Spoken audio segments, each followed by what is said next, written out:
ஆலடிப்பட்டியான் இப்போது 65க்கும் மேற்பட்ட கிளைகளுடன் உங்கள் இனிய தருணங்களை மேலும் தித்திப்பாக்க. நேயர்களே, பாரத பிரதமர் நரேந்திர மோடி மற்றும் ரஷ்ய அதிபர் விளாடிமிர் புதின் இருவருக்கும் இடையேயான சந்திப்பை தொடர்ந்து பேச்சுவார்த்தையானது தற்பொழுது டெல்லியில் இருக்கக்கூடிய ஹைதராபாத் இல்லத்தில் தொடங்கி நடைபெற்று வருகிறது. இந்த நிலையில் சற்று நேரத்திற்கு முன்பாக செய்தியாளர்கள் முன்பு இருவரும் உரையாடிய காட்சிகளை பார்த்தோம். இது தொடர்பான கூடுதல் விவரங்களோடு இணைகிறார் எமது செய்தியாளர் ரமேஷ். வணக்கம்.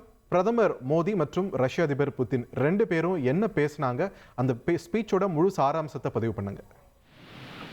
ஏற்கனவே எதிர்பார்த்தது போல ரஷ்ய உக்ரைன் போர் குறித்து ரஷ்ய அதிபர் புட்டினிடம் பிரதமர் மோடி தன்னுடைய கருத்துக்களையும் கவலைகளையும் பகிர்ந்து கொண்டிருக்கிறார்.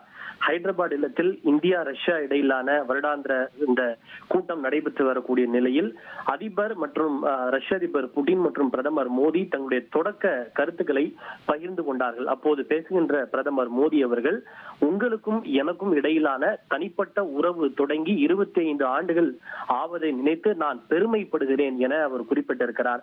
ஒரு தொலைநோக்கு சிந்தனை கொண்ட ஒரு தலைவர் எப்படி சிந்திக்க முடியும், ஒரு உறவை எங்கு தொடங்கி எங்கு கொண்டு செல்ல முடியும் என்பதற்கு நீங்கள் உதாரணமாக இருக்கிறீர்கள்.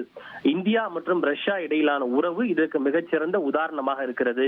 இந்தியா மற்றும் ரஷ்யா இடையிலான உறவு வலுவடைந்து வருவதற்கு நீங்கள் மிகப்பெரிய பங்களிப்பை 2001ஆம் ஆண்டிலிருந்தே நீங்கள் வழங்கி இருக்கிறீர்கள் என்று பிரதமர் மோடி அவருக்கு பாராட்டு தெரிவித்திருக்கிறார். அவரை ஒரு தொலைநோக்கு சிந்தனை கொண்ட தலைவர் எனவும் பிரதமர் மோடி குறிப்பிட்டிருக்கிறார். குறிப்பாக இந்தியா மற்றும் உக்ரைன் மற்றும் ரஷ்யா போர் குறித்து பேசுகின்ற பிரதமர் மோடி அவர்கள், இந்த விவகாரத்தில் இந்தியா எப்போதும் நடுநிலை வகிக்கிறது என்கிற ஒரு குற்றச்சாட்டு முன்வைக்கப்படுகிறது. ஆனால் பல சந்தர்ப்பங்களில் பல கூட்டங்களில் பல உலக நாடுகளின் தலைவர்களை நான் சந்தித்து பேசுகின்ற போது ரஷ்ய உக்ரைன் போர் குறித்து விரிவாக பேசியிருக்கிறேன். அதில் இந்தியாவின் நிலைப்பாட்டையும் மிக தெளிவாக தெளிவுபடுத்தி இருக்கிறேன். என்னவென்றால், ரஷ்ய உக்ரைன் போர் விவகாரத்தை பொறுத்தவரை இந்தியாவிற்கு நடுநிலை வகிக்கவில்லை. இந்தியாவிற்கு என்று ஒரு சார்பு நிலை இருக்கிறது, பக்கம் இருக்கிறது. அந்த பக்கம் என்னவென்றால் அமைதிதான். அந்த பக்கம் நாங்கள் அமைதியின் பக்கம் நிற்கிறோம். எனவே இந்த ரஷ்ய உக்ரைன் போர் விவகாரத்தில் அமைதியை நிலைநாட்ட தேவையான அனைத்து நடவடிக்கைகளுக்கும் இந்தியா ஆதரவளிக்க தயாராக இருக்கிறது. இது தொடர்பான முயற்சிகளுக்கு இந்தியா தோளோடு தோள் நிற்கவும் ரஷ்யாவிற்கு எப்போதும் ஆதரவாக இருக்கும். அமைதிதான் உலகத்தை அடுத்த கட்டத்திற்கு கொண்டு செல்வதற்கான ஒரு முயற்சி என்று பிரதமர் மோடி தெரிவித்திருக்கிறார். எனவே ரஷ்ய உக்ரைன் பிரச்சனையை பொறுத்தவரை இந்தியா நடுநிலை வகிக்கவில்லை, அமைதியின் பக்கம் நிற்கிறது. விரைவில் அங்கு அமைதி மீட்டெடுக்கப்பட வேண்டும் என்கிற விஷயத்தை அவர் தெரிவித்திருக்கிறார்.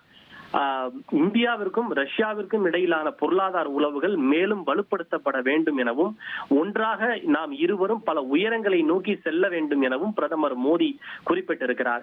இது தவிர இந்த ரஷ்ய உக்ரைன் போர் தொடங்கியது முதல் அவ்வப்போது நீங்கள் என்னோடு தொலைபேசியில் தொடர்பு கொண்டு அந்த நிலவரங்கள் குறித்து தொடர்ச்சியாக எடுத்து வைத்து வருகிறீர்கள். ஒரு உண்மையான நண்பனாக இது நீங்கள் எங்கள் மீது வைக்கக்கூடிய நம்பிக்கையை காட்டுகிறது. இந்த நம்பிக்கை தான் நமது உறவுக்கு இடையில் இருக்கக்கூடிய மிகப்பெரிய பலம் எனவும் பிரதமர் மோடி பாராட்டு தெரிவித்திருக்கிறார். கொரோனா பெருந்தொற்று முதல் தற்போது வரை இந்த உலகம் எத்தனையோ சிக்கல்களையும் நெருக்கடிகளையும் பிரச்சனைகளையும் சந்தித்திருக்கிறது. ஆனால் இனிமேலாவது அந்த சிக்கல் மற்றும் பிரச்சனைகளிலிருந்து உலகம் விடுபட்டு விரைவில் ஒரு சரியான திசையில் புதிய நம்பிக்கையுடன் எழும் என்கிற நம்பிக்கை தமக்கு இருப்பதாகவும் பிரதமர் மோடி குறிப்பிட்டிருக்கிறார். அதற்கு ரஷ்ய அதிபர் புட்டின் அவர்களும் கூட, நீங்கள் தொடர்ச்சியாக இந்த உக்ரைன் பிரச்சனை குறித்து நீங்கள் பேசி வருகிறீர்கள். இந்த விவகாரத்தில் உங்களுடைய கவலைக்கும் கவனத்திற்கும் நாங்கள் நன்றி தெரிவிக்கிறோம். ஒரு அமைதியான தீர்வை ஏற்படுத்துவதற்கு அமெரிக்கா உள்ளிட்ட கூட்டாளிகளுடன் இணைந்து நாங்கள் பணியாற்றி வருகிறோம். விரைவில் அமைதியான தீர்வை எட்டுவோம் என்கிற ஒரு உறுதியையும் ரஷ்ய அதிபர் புட்டின் தெரிவித்திருக்கிறார். நன்றி ரமேஷ், உங்களுடைய விரிவான தகவல்களுக்கு. ஆலடிப்பட்டியான் இப்போது 65க்கும் மேற்பட்ட கிளைகளுடன் உங்கள் இனிய தருணங்களை மேலும் தித்திப்பாக்க.